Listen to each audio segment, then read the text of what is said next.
প্রত্যেক জেলায় জেলায় বিশ্ববিদ্যালয়গুলো ভবিষ্যৎ কী হবে, কতদূর এগুলোকে কোন দিকে নেওয়া হবে, কীভাবে বিশেষায়িত হবে না কীভাবে থাকবে, সেটা এখন হয়তো পরবর্তী সরকার এসে সেই সিদ্ধান্ত নেবে। এতগুলো বিশ্ববিদ্যালয়কে সব অবকাঠামো তৈরি শুরু করে দেওয়া আমরা আপাতত একটু স্থগিতই রেখেছিলাম। শুধু রবীন্দ্র বিশ্ববিদ্যালয় আরো দু একটা বিশ্ববিদ্যালয়ের বেলায় আমরা মনে করেছিলাম যে এগুলো একটু আগের বিশ্ববিদ্যালয়ে শিক্ষাক্রম চালু হয়েছে এবং এগুলোর জন্য নতুন স্থায়ী অবকাঠামো নির্মাণ প্রয়োজন। যেহেতু এগুলো আমাদের আবার দ্বিতীয়বার একনেক সবাই আসলো, আমরা এটাকে অনুমোদন দিয়েছি। সংশোধিত যে প্রস্তাব, এই অনুমোদনটা দেওয়ার কারণ হলো আমরা বলেছিলাম যে এটার শিক্ষা কার্যক্রম কি হবে।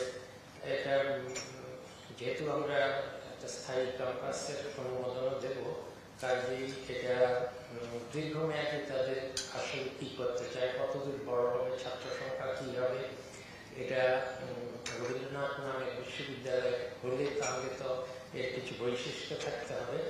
এই জন্য তাদের শিক্ষাক্রম এবং আমাদের আমরা বলেছিলাম যে এটা ছোট আকারে কিন্তু গুণগতভাবে ভালো থাকুক এবং একটা আঞ্চলিক বিশ্ববিদ্যালয়ের মতো না হলে এটা যাতে একটু উচ্চমানের বিশ্ববিদ্যালয় হয়, সেই জন্য ছোট আকারে কিন্তু উচ্চমানের এবং বিশেষায়িত এমনভাবে অন্য আমরা তো সবগুলো হলো বিজ্ঞান ও প্রযুক্তি।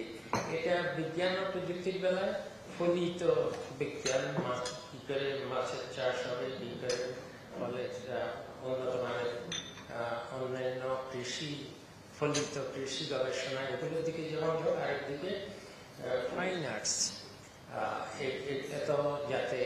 এটা তো আমাদের অন্য কোনো বিশ্ববিদ্যালয়ের সবই প্রযুক্তি আর বিজ্ঞান জেলায় জেলায় যেগুলো হয়েছে, এটাকে একটু অন্যভাবে করার কথা বলেছি, কিন্তু ছোট আকারে যেন হয়। এখন এখানে আমরা অনুমোদন দিয়েছি, কিন্তু এটা যে জমি বরাদ্দটা ছিল সেটা পরিবেশ মন্ত্রণালয় থেকে জমি বরাদ্দটা যাওয়ার সময় এটাকে ভূমি অধিগ্রহণের অনাপত্তিপত্র দেওয়া হয়েছিল। সেই অনাপত্তিপত্রে অনেকগুলো, এটা 2018 সালে অনেকগুলো শর্ত জুড়ে দেওয়া হয়েছিল। পরিবেশের যেসব শর্ত থাকে, জলাশয় বিভিন্ন বিধিনিষেধ থাকে,